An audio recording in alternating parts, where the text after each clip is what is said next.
தென்கோடியில் வாழும் நம் நெய்தல் நிலத்தின் ஓர் பயணம் இது.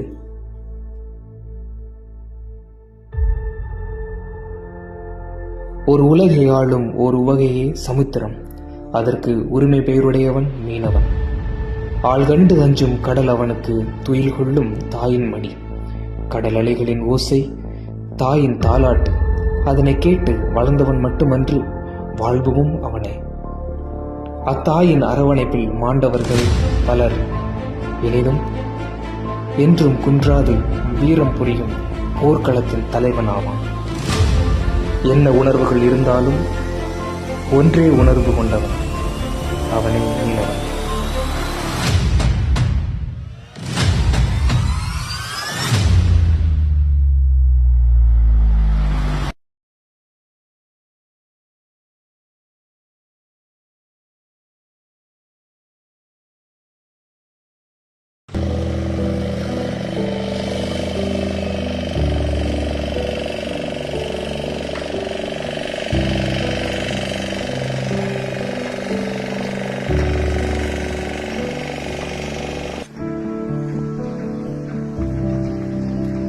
மீனவர்கள் என்பவர்கள் தமிழ் இலக்கியத்தில் மிக பழமையான நூல்களுள் ஒன்று தொல்காப்பியம்.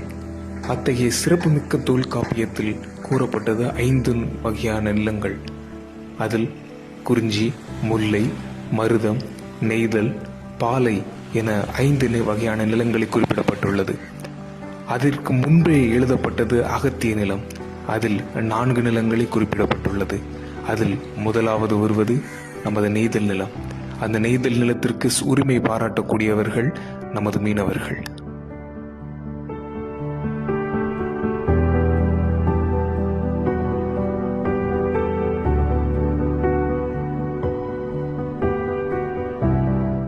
காற்றுங்கடலையும் எல்லா இயற்கையோட நாங்க நல்லா போராடி தான் வரோம்.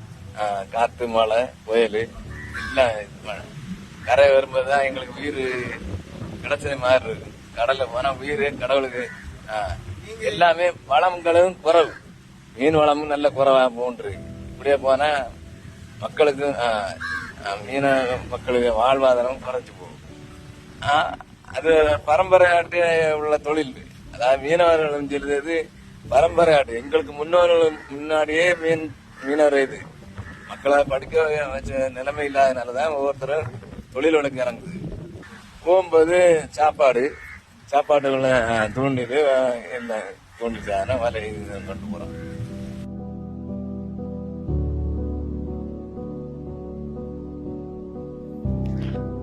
இந்தியாவில் மிகவும் முக்கியமாக குறிப்பிடப்பட்டுள்ள மீனவ கிராமங்களுள் தென்னிந்தியாவை சேர்ந்த தூத்தூர், முட்டம், குளச்சல், அழிக்கால் போன்ற சிறு கிராமங்களில் உள்ள மக்களின் வாழ்க்கை தரமும் அவர்களுடைய செயல்பாடுகளுமே குறிப்பிடத்தக்கதாகும். இந்தியாவிலே அதிக அளவு தூரத்தில் சென்று, அதாவது 1000 நாட்டிக்கால் அளவிற்கு தூரத்திற்கு சென்று அவர்களுடைய சிறிய படகில் பல கோடிக்கணக்கான மதிப்புள்ள மீன்களை பெற்று இந்திய பொருளாதார வளர்ச்சிக்கு பெரும் பங்கு வகிக்கின்றார்கள். இத்தகைய கடலோர மக்களிடமிருந்து பிரிக்க முடியாதது 3 விஷயங்கள் தான். ஒன்று, அவர்களுடைய கடல்.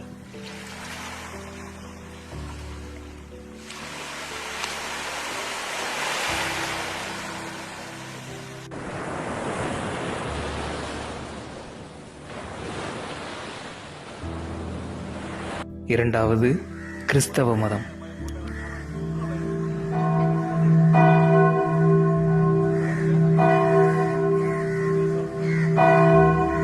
மூன்றாவது, கால்பந்து.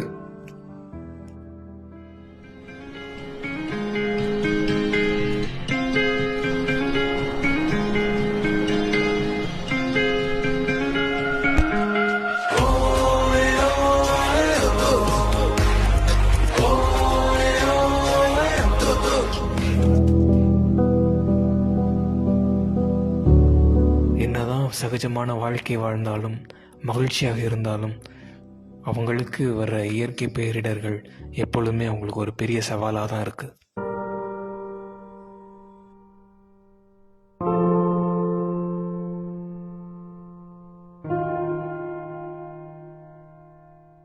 என்ன என்னன்னா ஒரு நாள் ஓகி புயல் நாங்க வந்து தொழில் பார்த்துட்டு இருக்கோம். அந்த டைம்ல இங்க எங்களுக்கு ஒயர்லெஸ் வழியாவே அங்க தகவல் தந்துட்டாங்க, புயல் அதிகமா இருக்குமா, ஓகி புயல்னு சொல்லல, புயல் அதிகமா இருக்குமா, அதனால எல்லா மீனவர்களுமே உடனடியா கரைக்கு திரும்பணும்னு சொல்லி சொன்னாங்க.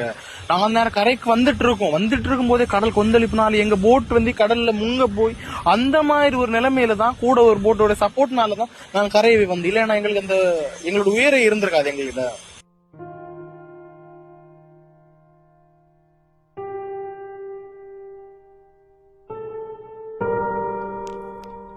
2019 நவம்பர் 29ஆம் நாள் அன்று சகஜமாக வாழ்க்கையை வாழ்ந்து கொண்டிருந்தவர்களின் வாழ்வினை புரட்டி போட்டது ஒக்கி புயல்.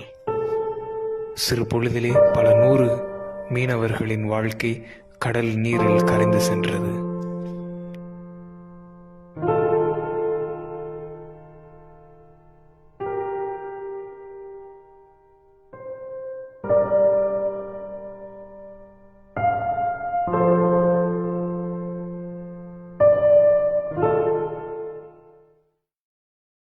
நாங்க வந்து காலையில 4 மணி 5 மணி அளவுல கடலுக்குள்ள போவோம். இவங்க வந்து நிறைய விதமான கடல் தொழில்கள் இருக்கு, மட்டு, கரமடி, தட்டுமடி, வலை, இது மாதிரி நிறைய விதமான இருக்கு. ஒவ்வொரு தொழிலுமே ஒவ்வொரு நேரம் ஒதுக்கி இருப்பாங்க. அந்த டைம்ல மட்டும் போனா மட்டும்தான் அந்த மீன்கள் எல்லாம் கிடைக்கும். இப்ப நம்ம ஒரு வலையின் சாலா வலை, கச்சா வலைன்னு சொல்லி சொல்லும் போது காலையில 4 மணி 5 மணி அந்த டைம்ல நம்ம போனாலே போதும். ஒரு 8-9 மணிக்குள்ள கரையை வந்துடலாம். மீனை வித்துட்டு ஒரு 11 மணிக்குள்ள நம்ம வீட்டுல போயிடலாம். மத்தபடி கரமடி அந்த மாதிரி நம்ம ஒரு 6 மணிக்கு அந்த மாதிரி எல்லாம் கரமடி எல்லாம் வளைச்சோம்னா கரெக்டா ஒரு 9 மணிக்குள்ள எல்லாம் முடிஞ்சிடும். போட்டு தொழில்னா தங்கல் தொழில் அந்த மாதிரி இருக்கும். அவங்க வந்து என்னன்னா என்ன சொல்றது, அவங்க ஒரு 5 நாள் 6 நாள் சாப்பாடுல இங்க அங்க போய் ரெடி பண்ணி சாப்பிடுற மாதிரி ஃபெசிலிட்டிஸ் எல்லாம் அவங்க இருப்பாங்க. அந்த மாதிரி தான் இருக்கும் அவங்களுக்கு. இங்க எல்லாம் எங்களுக்கு அப்படி கிடையாது. இங்க வந்து நம்ம ஒரு பாத்திரத்துல ஒரு தூக்குவாளியில வந்து கஞ்சி, மிளகு, உள்ளி இந்த மாதிரி நாங்க கொண்டு போவோம். தினசரி டெய்லி போயிட்டு வரோங்க. போட்டு தொழிலுக்கு அவங்க உள்ளாடியே அங்க அடுப்பு, கேஸ், மசாலா, மிக்சி எல்லாமே அவங்க வச்சிருப்பாங்க. எல்லாமே அவங்க கொண்டு போய் சமையல் பண்ணி சாப்பிடுவாங்க அங்க வச்சு.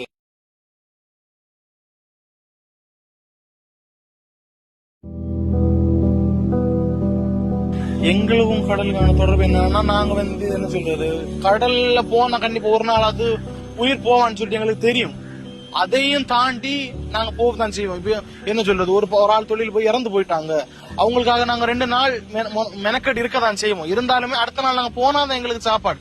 அதனால நாங்க கண்டிப்பா கடல் தொழில் நம்பி போகத்தான் செய்வோம். எங்க அப்பாக தாத்தா காலத்துல இருந்தே இந்த மீனவ தொழில் தான் நம்பி இருக்காங்க. எங்களுக்கு இதை விட்டா வேற ஒரு இதுவுமே கிடையாது, ஒரு தொழிலுமே கிடையாது, எங்களுக்கு தெரியவும் செய்யாது. அதனால நாங்க இதே தான் நாங்க வந்து பின்பற்றிட்டு வந்து கொண்டிருக்கிறோம். அதனால எங்களுக்கு இந்த தொழில் விட்டா வேற ஒரு தொழிலுமே இல்ல. கடல் மாதா எங்களை எல்லாம் தான் பாத்துக்கிறாங்க.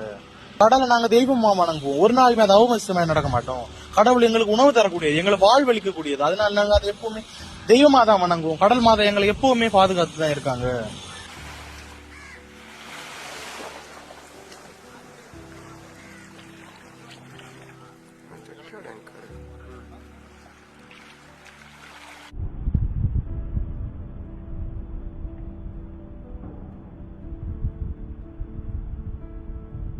மீன் கிடைக்கலன்னா சுத்தி சுத்தி ஒவ்வொரு இடமா நாங்க போய் பார்க்க தான் செய்வோம். எங்க மீன் நல்லா விட்டு பார்ப்போம், மட்டுனா மட்டும் விட்டு பார்ப்போம். இல்லாத பட்சத்துல கரை வந்துடும், அதுக்கு அடுத்த நாள் இருக்கும். அந்த மாதிரி மீன் ஒரு நாள் இல்லைன்னா இன்னொரு நாள் கண்டிப்பா கிடைக்க தான் செய்யும். நாம் நினைத்திருப்போம் மீனவர்கள் என்றால் எளிமையான வாழ்வு, எளிய வாழ்வு என்று. அதற்கும் கடந்து மீனவர்களை நினைக்கும் பொழுது நமது நினைவிற்கு வருவது மீன்களை கடலில் இருந்து பிடித்து நம் கரையில் வந்து நமக்கு விற்பனை செய்பவர்கள் என்று. ஆனால் நாம் நினைத்திராதவாறு அவர்களுடன் புரட்டப்படாத புத்தகத்தின் பக்கங்கள் பல.